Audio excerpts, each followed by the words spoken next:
రేపటి నుంచి మీ ఇద్దరి మధ్య ఏ గొడవ జరిగినా ఆ గొడవ వల్ల నా పరువు పోయినా గుర్తెట్టుకో, నీ బతుకు నా చేతిలో చేతపడి బొమ్మేరో.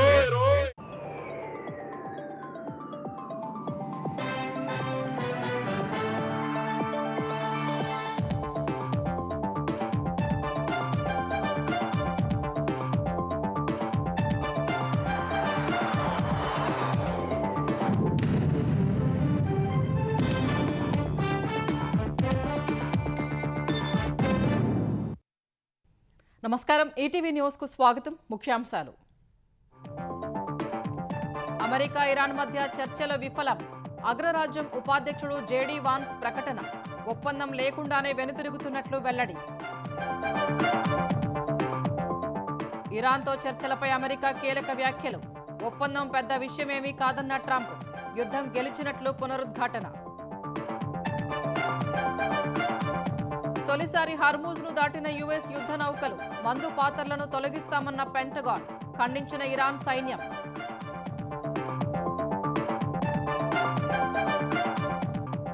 కార్యకర్తలను పారిశ్రామికవేత్తలుగా మారుస్తామన్న చంద్రబాబు. పార్టీ క్లస్టర్ ఇన్ఛార్జీల భేటీలో హామీ. ప్రజాసేవకే రాజకీయాలని ఉద్బోధ. పోలవరంలో జంబో టర్బైన్లు. తక్కువ ఎత్తుతో ఎక్కువ విద్యుదుత్పత్తి. ఆసియాలోనే అతిపెద్ద ప్రాజెక్ట్.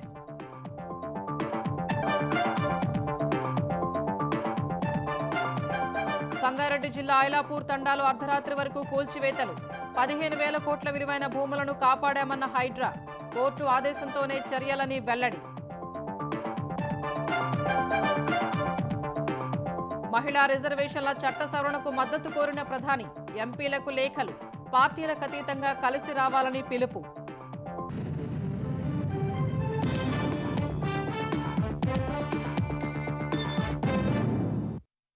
అమెరికా ఇరాన్ మధ్య చర్చలు విఫలమయ్యాయి. ఈ మేరకు అమెరికా ఉపాధ్యక్షుడు జేడీ వాన్స్ ప్రకటించారు.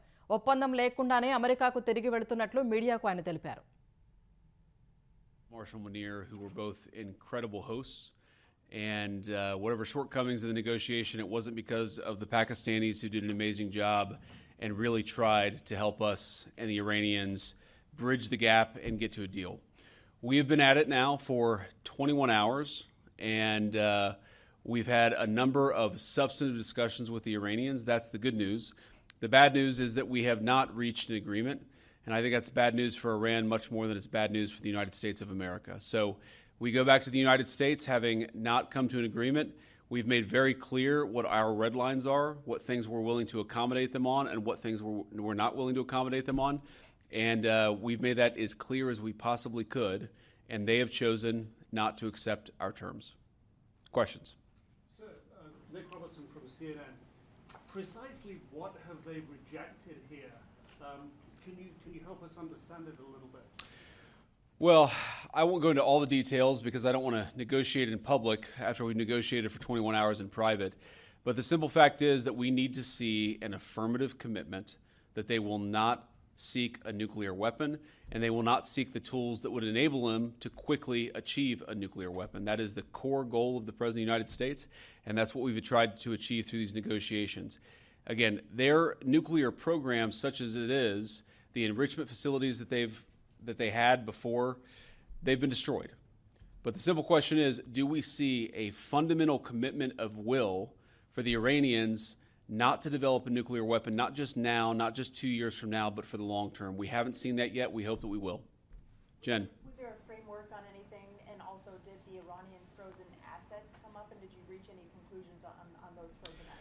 We talked about all those issues, Jen, and we talked about a number of issues beyond that. And so certainly those things came up. But again, we just could not get to a situation where the Iranians were willing to accept our terms. I think that we were quite flexible. We were quite accommodating. The president told us, you need to come here in good faith and make your best effort to get a deal. We did that. And unfortunately, we weren't able to make any headway. Preston. Mr. Vice President, how often did you communicate with President Trump throughout the negotiations? There were reports that there were multiple rounds where there were breaks in between negotiations. How often did you communicate with the president throughout those rounds, and what was he saying as you were going through these negotiations that you said fell short? Yeah, obviously we were talking to the president consistently.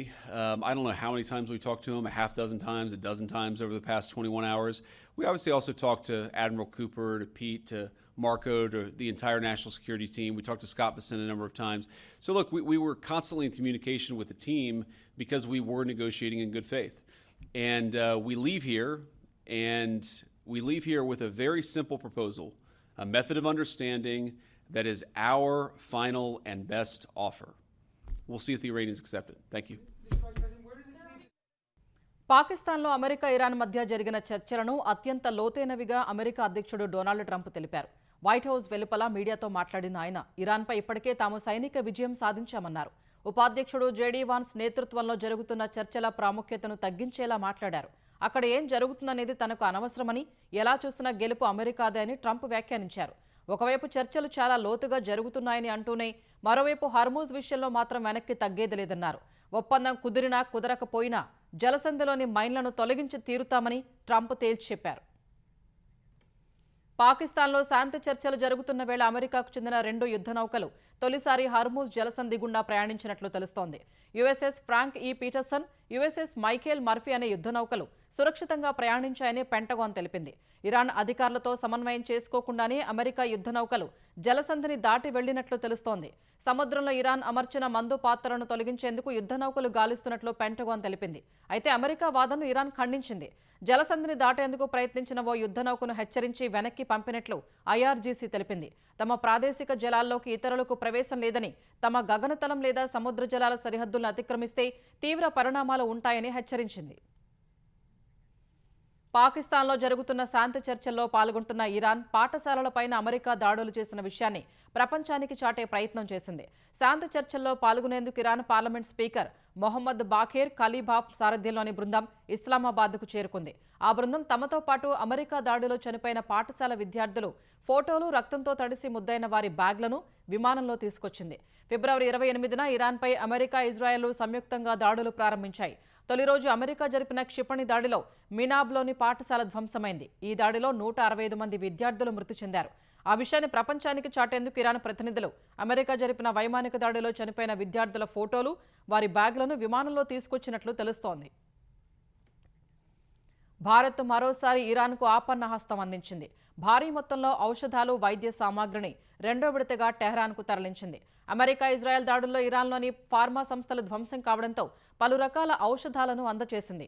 సుమారు 40 టన్నుల వైద్య సామాగ్రిని భారత్ దశల వారీగా ఇరాన్కు తరలిస్తోంది. యుద్ధం కారణంగా ఇరాన్లో వైద్య సేవలపై ఒత్తిడిని తగ్గించడానికి మానవతా దృక్పథంతో సాయం చేస్తోంది. భారతీయులు స్వచ్ఛందంగా ఇచ్చిన విరాళాలను తరలించినట్లు సమాచారం. కష్టకాలంలో భారత ప్రజలు అత్యంత విశ్వసనీయమైన భాగస్వాములు అని ఇరాన్ రాయబారి మొహమ్మద్ ఫతాలీ ప్రశంసించారు. కార్యకర్తలను ఆర్థికంగా బలోపేతం చేసి పారిశ్రామికవేత్తలుగా తీర్చిదిద్దే దిశగా సీఎం చంద్రబాబు కీలక ప్రకటన చేశారు. ఎథికల్ ఎకనామిక్ ఎంపవర్మెంట్ అనే విధానం తీసుకొస్తున్నట్లు తెలిపారు. సంక్షేమం, అభివృద్ధి, పారదర్శక రాజకీయాలతో పార్టీ బలాన్ని పెంచనున్నట్లు చంద్రబాబు తెలిపారు. మంగళగిరిలోని టీడీపీ కేంద్ర కార్యాలయంలో క్లస్టర్ ఇన్ఛార్జీల శిక్షణలో భాగంగా నిర్వహించిన కాఫీ కబుర్లు కార్యక్రమంలో ముఖ్యమంత్రి చంద్రబాబు పాల్గొన్నారు. కేంద్ర, రాష్ట్ర ప్రభుత్వ పథకాల రాయితీలు ఇప్పించి కార్యకర్తలను ఆర్థికంగా బలోపేతం చేసేందుకు ఎథికల్ ఎకనామిక్ ఎంపవర్మెంట్ E3 అనే కొత్త విధానాన్ని తెస్తున్నట్లు సీఎం ప్రకటించారు.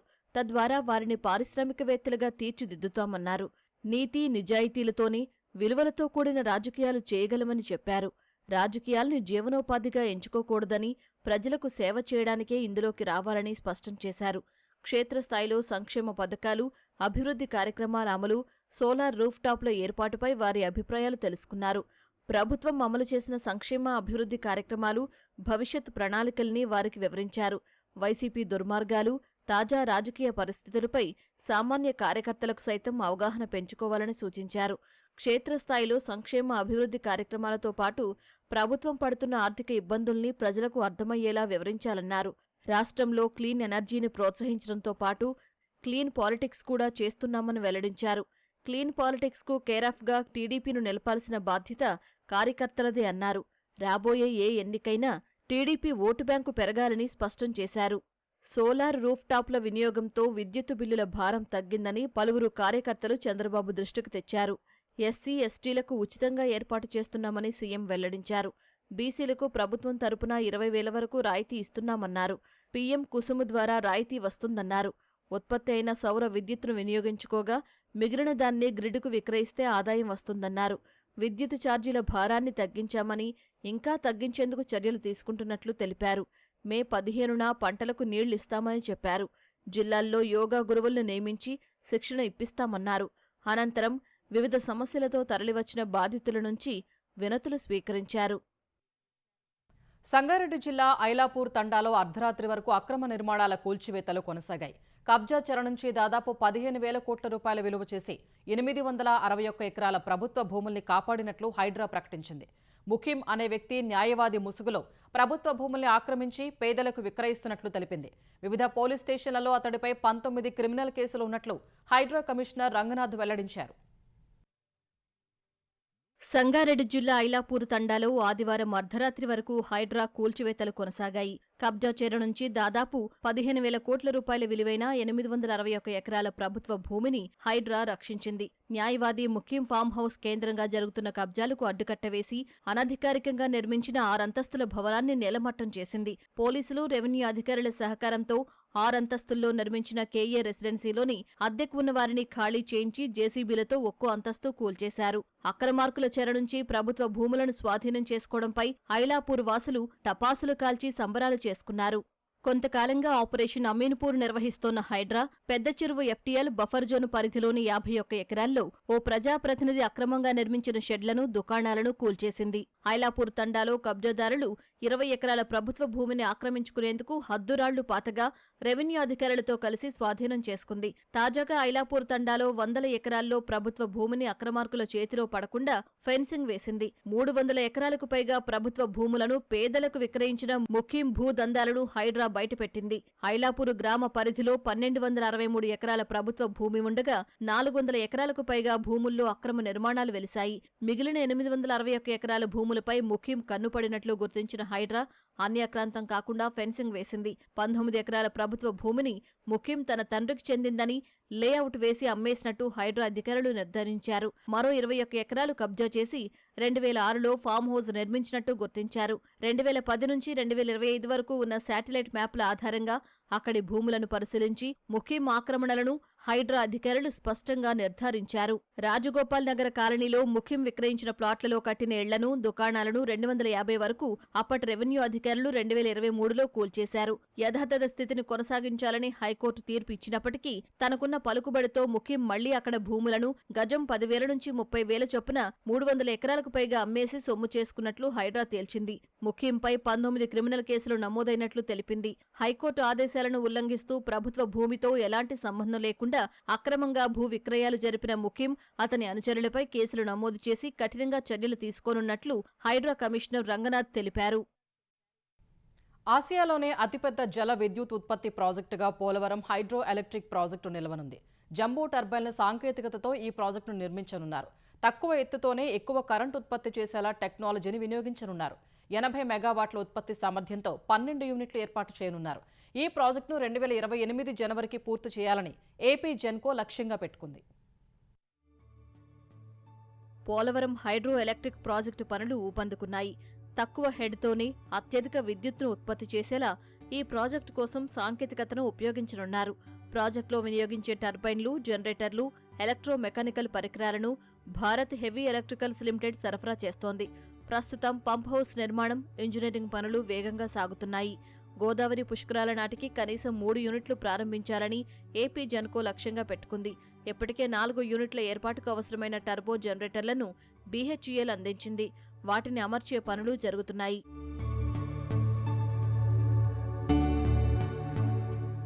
పోలవరం ప్రాజెక్టు దగ్గర విద్యుత్ ఉత్పత్తి కోసం 27 మీటర్ల హెడ్ ఉంటుంది. ఇదే హెడ్తో నాగార్జునసాగర్ టైల్ పాండ్లో ఏర్పాటు చేసిన జల విద్యుత్ కేంద్రంలో 20 మెగావాట్ల విద్యుత్ ఉత్పత్తి మాత్రమే జరుగుతోంది. అదే హెడ్తో పోలవరంలో ఒక్కో యూనిట్ నుంచి 80 మెగావాట్ల విద్యుత్ ఉత్పత్తి చేస్తారు. దీనికోసం అతిపెద్ద వర్టికల్ కెప్లాన్ సెమీ స్పైరల్ టర్బైన్లను ఏర్పాటు చేస్తున్నారు. నీటి ప్రవాహానికి అనుగుణంగా యాంగిల్ మార్చుకునే సదుపాయం వీటికి ఉంటుంది. ప్రతి యూనిట్ నుంచి సెకనుకు 331 క్యూబిక్ మీటర్ల నీరు వెళుతూ ఉంటుంది. దీని ప్రకారం రోజుకి 11,690 క్యూసెక్ల నీరు విద్యుత్ ఉత్పత్తికి అవసరం. నీటి ప్రవాహ వేగంలో మార్పులు ఉన్నా సాంకేతికత సాయంతో అధిక విద్యుత్ ఉత్పత్తి జరిగేలా ప్రాజెక్టును డిజైన్ చేసినట్టు అధికారులు తెలిపారు. ప్రాజెక్టు నుంచి నీటిని తీసుకోవడానికి ప్రత్యేకంగా ఎలాంటి నిర్మాణమూ లేకుండా కొండను తొలచి సొరంగ మార్గాలను ఏర్పాటు చేశారు. ఇక్కడ ఉత్పత్తయ్యే విద్యుత్తును సరఫరా చేసేందుకు ఇండోర్ డబుల్ బస్ GIS స్టేషన్ను ఏర్పాటు చేయనున్నారు.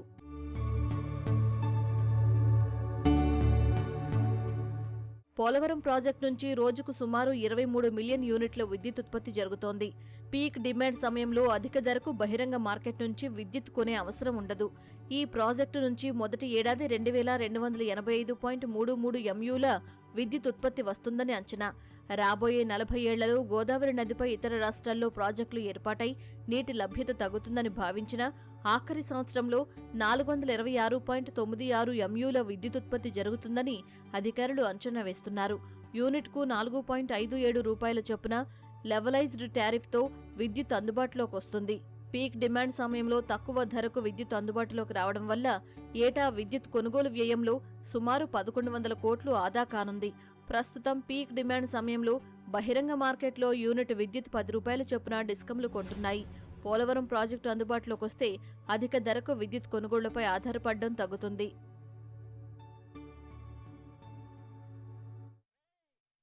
రాజధాని అమరావతి నిర్మాణానికి భూములు ఇవ్వని రైతుల నుంచి భూసేకరణ చేపట్టేందుకు గుంటూరు జిల్లా యంత్రాంగం సన్నాహాలు ప్రారంభించింది.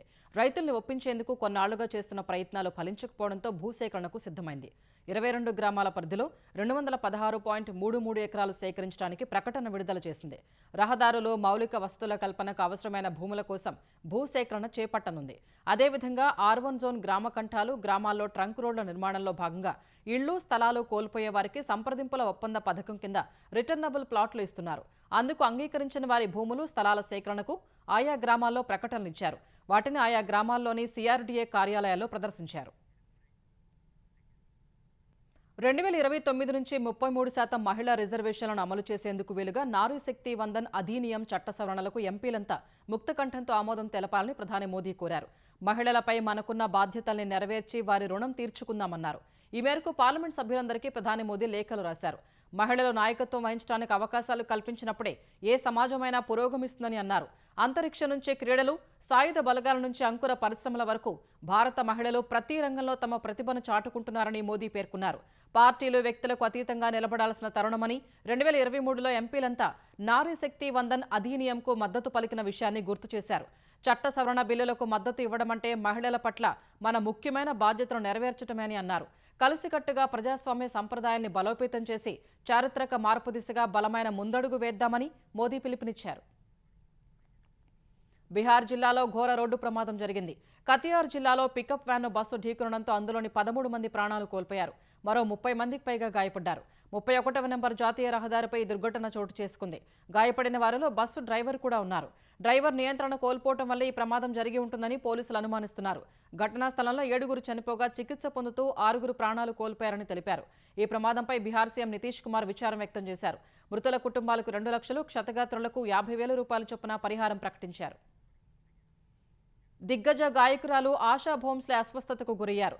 ఛాతీ ఇన్ఫెక్షన్, నీరసం వంటి సమస్యలతో ముంబైలోని బ్రీచ్ క్యాండీ ఆసుపత్రిలో చేరారు.